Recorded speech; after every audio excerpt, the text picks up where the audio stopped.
Hello and welcome to our listeners and viewers. This is Radio Entrepreneurs. I'm your host today, Phil Sharkey from my company, The Higher Authority. I'm the president and CEO of my company, and I had the great pleasure today to speak with Richard Chen. Richard is the founder and president of Barn Owl Technologies. Richard, welcome to the show. I'm so glad you had the time to speak with us. Thank you for having me, Phil. Nice to see everyone again and happy to share the progress from the company. Yeah. That sounds great, Richard. I know you were on once before, so please tell me. I read your bio. It's very impressive with your intelligence and what you're doing. So, Richard, tell me about your business, Barn Owl Technologies. Tell me about what you do and let our radio entrepreneurs know what the business is. So what does that do, Richard? Yeah, that's great to share. So Brown Technologies build a camera trap. So you automate the bug counting for farmers. By figuring out the first arrival date for these target insects, we successfully help farmers save up to 50% pesticide applications in the field. And in the meantime, also increase the production around 10% for the orchards across whole New England right now. So, Richard, this is very important work, and I want to stress this to our listening audience. So, as you're working with local farmers who have such a tough time and are providing the needs, the sustenance for all of us in the world, and they have so much trouble today with weather conditions and insect conditions, and you've come up with something that helps them regarding the insects. Is that correct? Yeah, that's correct. That's correct. And to be more specific, most of our farmer and orchardists they have a trouble find out the bug scout. The scout go to the field to check these bugs or check your crops. So they have very difficult time to find out these skill talents right now. I understand, Richard. So your history, you tell me about your history first. I know you were educated here in the Boston area. You're very impressive regarding your skills. What took you to this field? So you graduated with your degrees, and what took you to figuring that you could help out these farmers with your computer systems? Yeah, so this is actually, I think at the beginning in our podcast, I mentioned about this. I grew up in the farming community and I have realized farmers spray quite a lot for one of invasive in Taiwan. So then when I graduate, I come up and with all the skills, then I decide to design something can help the farming community. So it's actually benefit for our planet and all the bottom line for the farmer as well.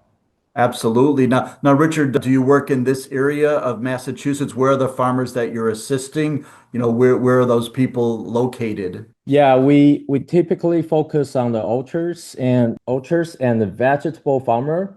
So the biggest one orchard we serving right now will be the Honey Pot Hill.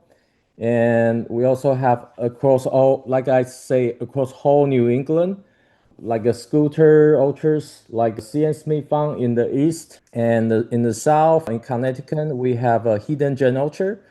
And we also have orchard in Rhode Island. It's a hot press cider company. They all do also have an orchard.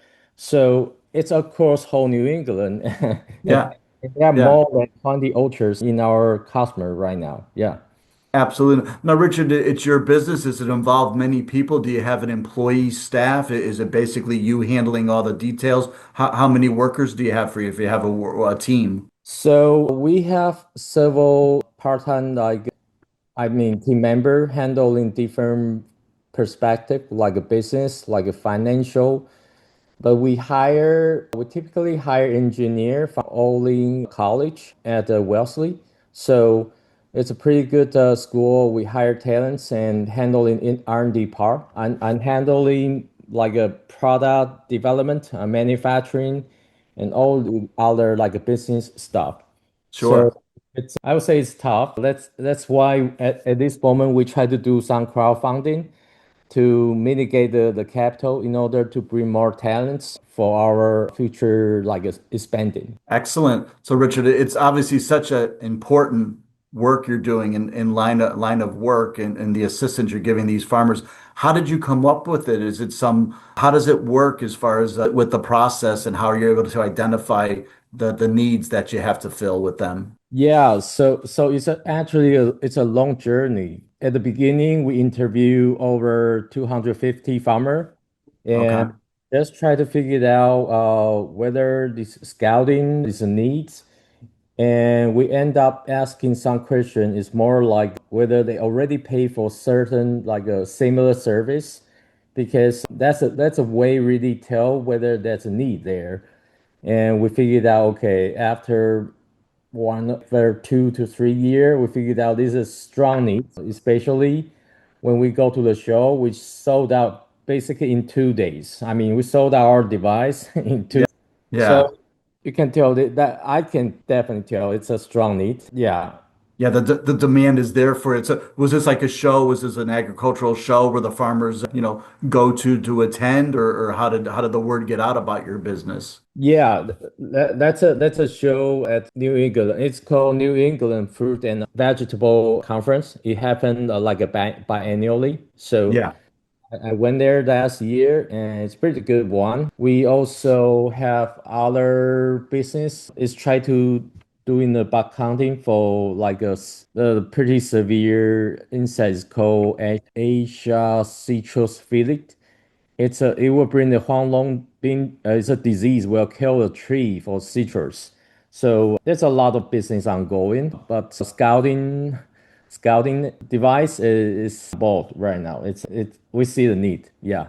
Absolutely. And Richard, does it work? Do I understand this correctly? So that you're able to identify with the crops possible issue with pests and bugs that will cause great harm to them, but you're able to identify it early on where the farmer can handle it before it becomes a major problem for them. Is that correct? Yeah, I think the major challenge for farmers is they cannot find a labor. And I call like a first arrival date because farmer they using the model, they need to input the first arrival date to understand when to spray in the current weather station model right now. So that weather station model is called NUWA. They are using from that is like a weather station system from Cornell.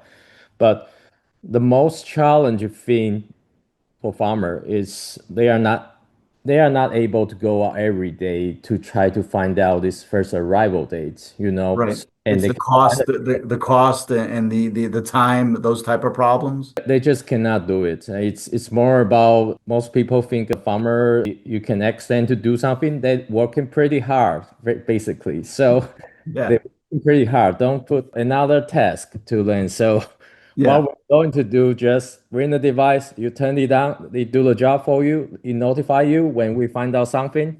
That's it. Yeah. So that's that's how agriculture work. Yeah. Yeah. So the technology takes them so far down the line where they just don't have the time usually or the energy or the time of day to do that. So I totally understand that. So Richard, tell me, what do you think other business owners should understand about your business? When our audience that are listening today, what do you want them to understand about, what you're doing there and how it works for you? What's most important, do you think?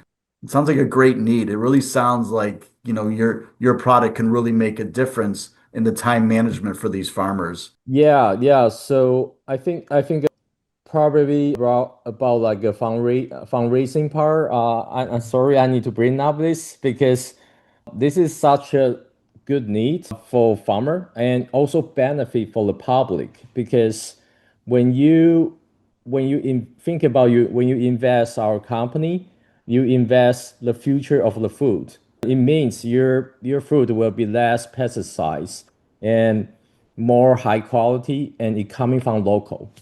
So this is something very critical.